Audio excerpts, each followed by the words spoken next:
안녕하세요. 참 세상에는 많은 일이 벌어지는 것 같아요.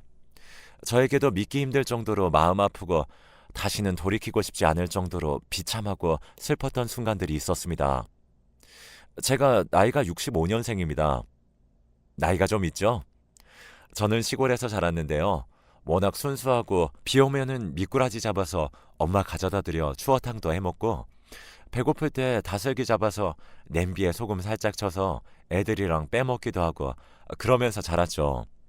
순박하게 살던 제가 20살이 되어 서울에 올라갔을 때 제 인생도 180도 바뀌게 되었어요. 한 남자를 만나고 나서부터 저는 예상치 못했던 일들을 겪게 되었고 그게 저를 무너뜨리고야 만 거죠. 그 남자는 저보다 10살이나 많은 남자였어요. 가족들의 품을 떠나서 병원에 취업을 하게 된 저는 사회생활이라는 것을 처음 해보게 되었고 그 과정에서 저를 돌볼 틈도 없이 많이 무너지고 상처받고야 말았습니다. 시골 출신의 배운 것 없는 어린 여자를 얼마나 사람들이 만만하게 보았겠어요. 마음이 아프고 찡하고 또 속상하기도 하고 그랬죠. 그때 저는 누군가에게 의지할 사람이 필요했고 마침 저에게 호감을 표시하는 병원 의사인 그 남자를 만나게 된 거였어요. 저는 어렸을 때부터 의사에 대한 환상이 있었고 도깨비 감투 같은 것이 저에게 씌워지면서 이 남자를 놓치면 안 되겠다는 생각이 들었습니다. 그렇게 그 남자와 교제를 하던 중에 예상치 못하게 임신을 하게 되었습니다. 피임까지 꼬박 했는데 갑자기 찾아온 뱃속의 생명체는 저를 혼란스럽게 했지만 저와 교제하고 있었던 남자는 저에게 걱정하지 말라고 아무런 겁먹지 말고 내가 당신을 지킬 거라고 하면서 청혼을 했습니다. 아이는 내가 책임질 거니까 나에게 기대라고 하면서요. 저는 알겠다고 정말 너무너무 고맙다는 말과 함께 그렇게 그 남자와 결혼해서 아이를 낳았고 3년간은 아이 키우느라 정말 눈코 뜰 새 없이 지나가게 되었어요. 그런데 이상하게 여자들은 미세하고 뭔가 촉이 잘 발달되어 있잖아요. 저도 그걸 느끼고야 말았습니다. 제 남편이 갓난아이를 낳은 저를 두고 바람을 피웠어요. 같은 병원에서 근무하는 인턴 여자와 교제를 했고 저 몰래 그 여자는 그 남자가 유부남인 것을 알고 있음에도 불구하고 불륜을 저지른 거죠. 제가 남편이 근무하는 병원에서 원무 담당을 했기 때문에 겹치는 지인들이 저에게 조심스럽게 상황을 전달해 주었고 제가 부탁을 해서 그 둘이 함께 있는 모습을 전달받아서 소송을 하게 된 거죠. 처음에는 아이 때문에 참고 살까 몇 번 고민해 보았지만 나 당신 불륜한 거 다 알아. 어떻게 할 거야? 우리 아이는 한 번만 용서해 줄게. 그냥 내가 참고 다 덮을게. 라고 하자 남편은 사과가 아닌 아니야, 미안해. 나 당신 더 이상 안 좋아해. 나 지금 만나고 있는 이 여자가 내 인생의 정말 첫사랑이자 끝사랑이 될 것 같아. 나 누굴 이렇게 절절하게 좋아해 본 적 단 한 번도 없어. 나 놓아줘. 우리 이혼하자. 내가 위자료랑 양육비 다 줄 거야. 라고 말을 하는 겁니다. 얼마나 배신감이 크고 그랬겠어요. 저는 할 수 없이 알겠다고 당신의 뜻이 그렇다면 이혼하자고 그리고 천벌받으라고 하며 그렇게 둘이 갈라섰고 저는 갓난아이와 함께 친정집에 들어가서 양육을 했습니다. 정말 속상하고 죄송했어요. 엄마는 그리 서울로 보내는 게 아니었는데 애 서울로 보내놨더니 덜컥 임신해서 네 인생만 구렁텅이로 빠져들었다고 하시는데 마음이 찢어질 것 같았습니다. 정말 아이 키우느라 눈물을 흘리고 말 못할 사정들을 많이 겪었는데 그럼에도 불구하고 제 아이는 누구보다 밝고 이쁘고 그리고 찬란하게 잘 자라주었습니다. 엄마가 우리 예슬이 아빠 없이 키우게 한 것 같아서 정말로 너무 미안해. 우리 예슬이 어딜 가든 환영받고 사랑받을 자격이 있는데 그렇게 못한 것 같아서 엄마 마음이 정말 찢어진다. 아빠 사랑 못 받은 것 같아서. 엄마, 제발 그런 말 하지 마. 내가 누구야? 나 엄마 딸이야. 엄마 딸은 아빠 사랑 안 받아도 항상 잘 살 수 있어. 알겠지? 그러니까 엄마, 너무 걱정 마. 그리고 엄마 사랑 너무 많이 받아서 내 마음속에서 지금 그 사랑 흘러 넘치고 있어. 알고 있지, 엄마? 하면서 씩 웃었습니다. 저는 그런 딸에게 참 고마웠어요. 딸은 고등학교를 서울로 가게 되었습니다. 특수고등학교를 갔기 때문이었어요. 아무래도 제가 서울에서 혼자 상경했다가 사람들에게 치이고 많은 상처를 받으면서 힘들었던 적이 있었기 때문에 딸이 무척 걱정이 되어서 저도 딸과 함께 서울로 올라갔어요. 솔직히 말하면 지방에서 사는 게 물가도 그렇고 집값도 그렇고 훨씬 더 살기 편한데 딸을 혼자서 서울로 보낼 수는 없으니까 제가 빚을 내서 이사를 간 거죠. 딸은 고등학교를 다니면서 공부 때문에 무척이나 힘들어했어요. 연극 관련 학과를 준비하는 아이였기 때문에 실기하는 과정에서 무척이나 눈물도 많이 흘리고 아파하고 마음이 찢어지는 듯한 고통을 느끼는 걸 제가 주변에 있으면서 다 보았습니다. 아무래도 연극 이론 쪽에 경쟁이 굉장히 치열하고 또 많은 사람들이 최고가 되어야 하고 누구보다 겉모습이 빛나야 하니까 그런 압박에서 많은 심적 고통을 느낀 것도 있었죠. 또 딸이 워낙에 완벽주의 성향을 가지고 있다 보니까 더더욱 심리적으로 고통스러운 것도 있었지요. 그래도 이러한 과정을 다 겪고 나서 딸은 당당하게 또 멋지게 자기가 원하는 대학과 학과에 당당하게 입학할 수 있었어요. 저는 처음에 그 사실을 듣고 얼마나 기쁘고 또 소리 지를 정도로 짜릿했는지 몰라요. 우리 딸은 내가 못 해본 것들을 다 해보면서 살았으면 좋겠다. 그러면 얼마나 좋을까 하면서요. 그렇게 딸은 저의 소망을 담아서 대학교 1학년 생활을 정말 알차게 보냈습니다. 하지만 그런 행복도 얼마 가지 않았어요. 딸이, 딸이 임신을 하고야 만 겁니다. 저와 똑같은 절차를 밟게 된 거였어요. 엄마, 혹시나 해서, 그래서 임신 테스트 해봤는데 2줄 나왔어. 나 어떡하면 좋아? 라고 하는 거예요. 저는 너무나 놀랐고, 아니, 그게 진짜냐고, 자세히 말해보라고, 장난치는 거 아니냐고 딸에게 몇 번이고 되물었어요. 하지만 딸은 농담 아니야. 나 진짜 심각해. 하면서 주머니에서 테스트기를 보여주는 겁니다. 심장이 쿵 하고 내려앉는 듯한 충격에 머리로 전해졌고 현실을 부정해봤지만 달라지는 것은 전혀 없었습니다.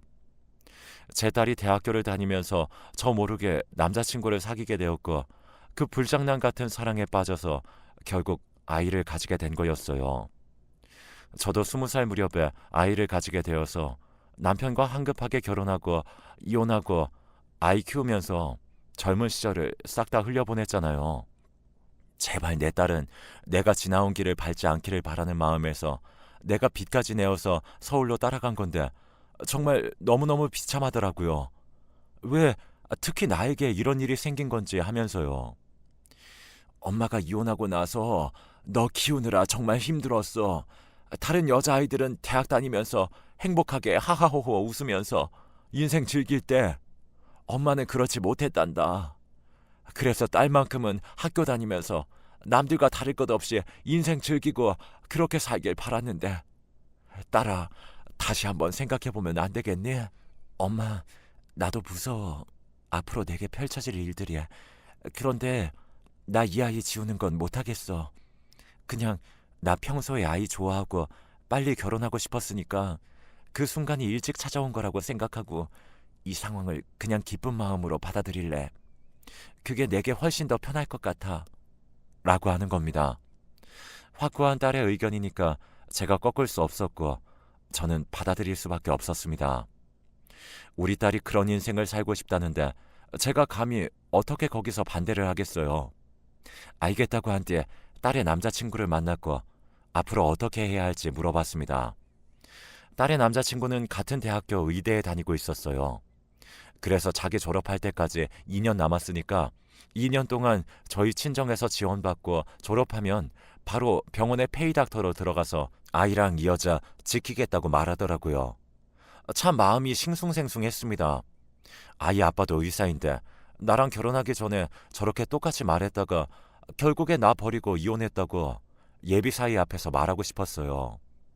너도 이런 절차를 밟아서 혹시라도 내 딸한테 마음 아픈 일 생기게 하면 엄마인 내가 절대로 가만 안 있을 거라고 하면서요.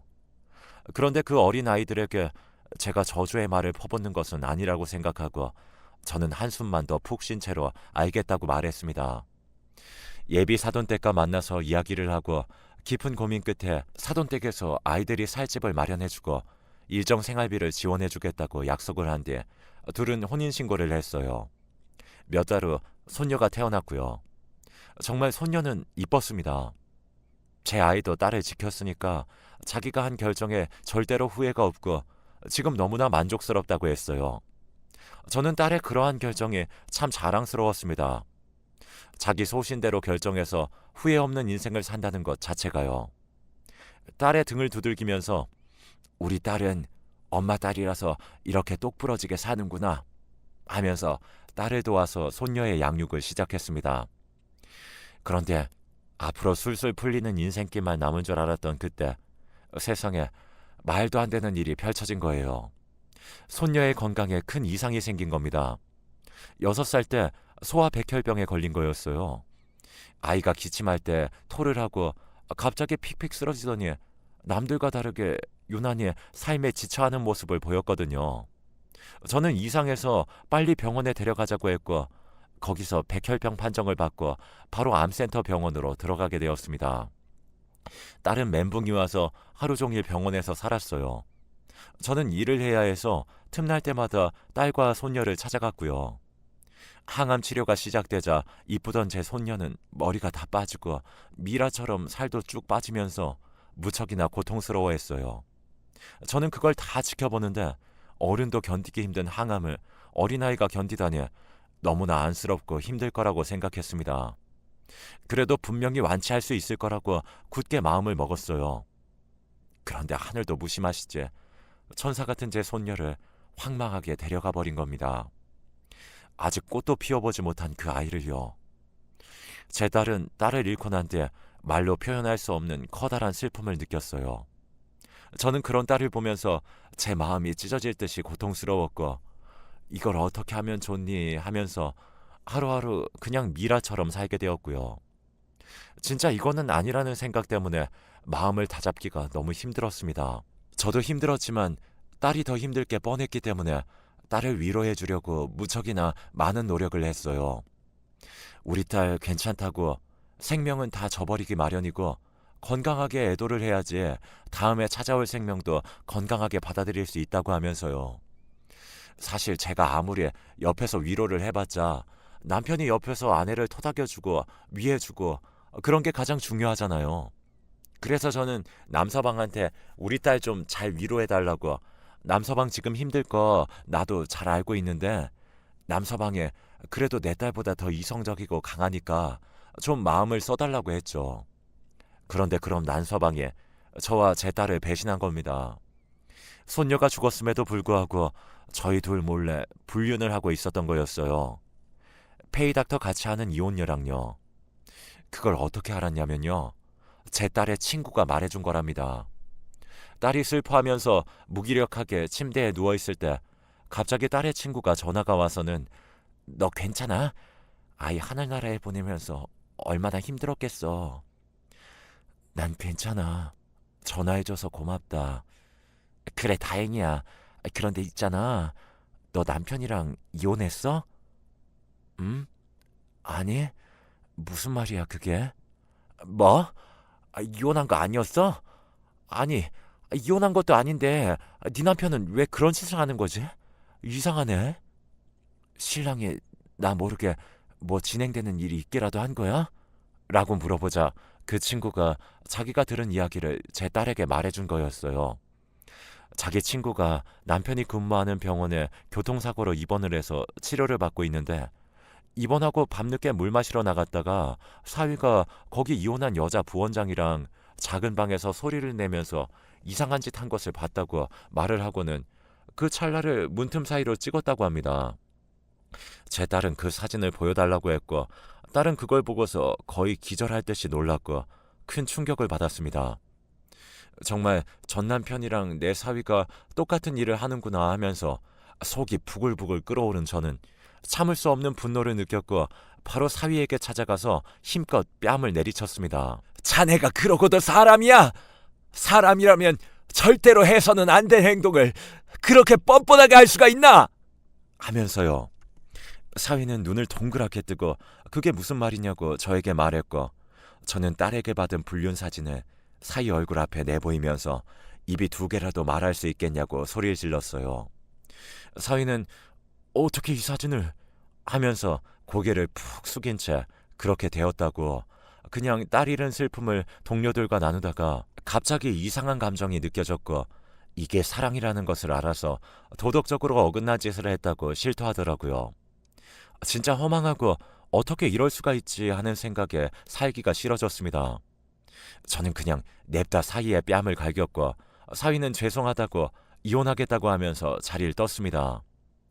제 딸과 사위는 이혼했지만 딸은 그 이후로 큰 충격을 받았어요. 그래서 우울증도 걸리고 죽겠다고 시도도 하고 심각했습니다.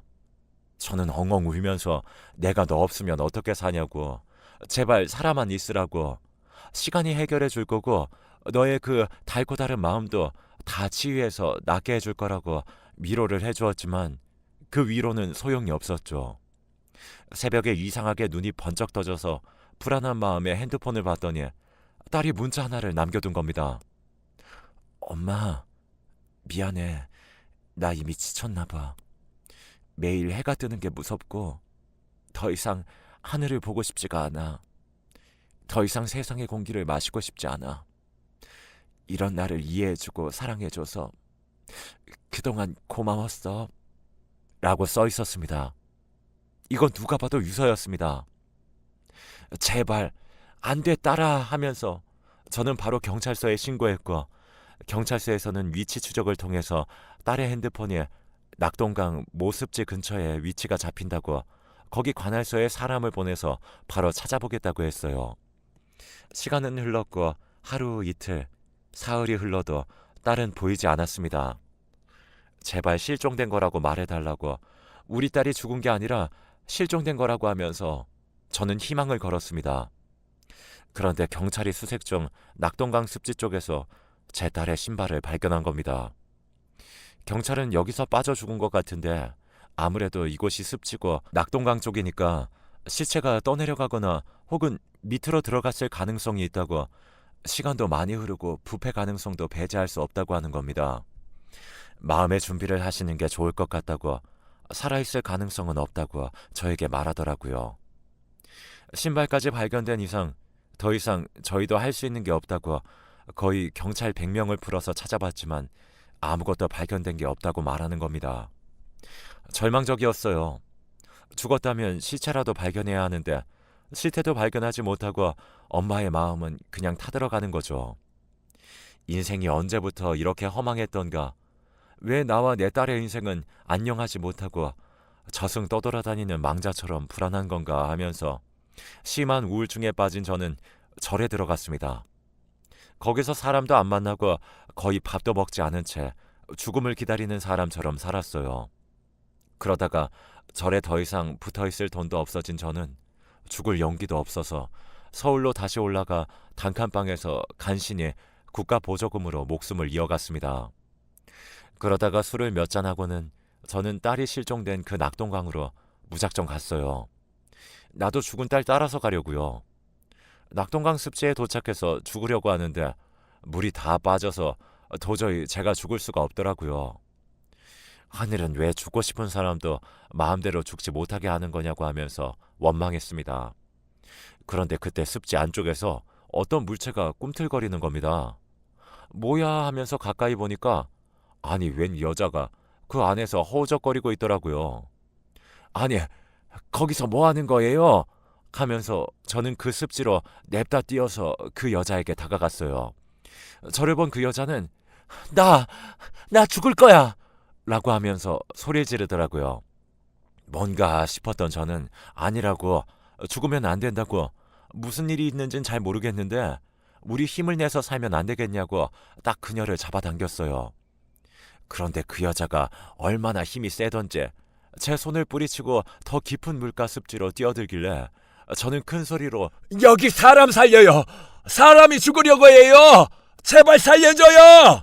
하면서 냅다 소리를 질렀습니다. 그때 길을 지나가던 그 동네 이장인지 뭔지 하는 사람이 저희를 발견하고는 몸을 던져서 그 여자를 저와 함께 끌어냈어요.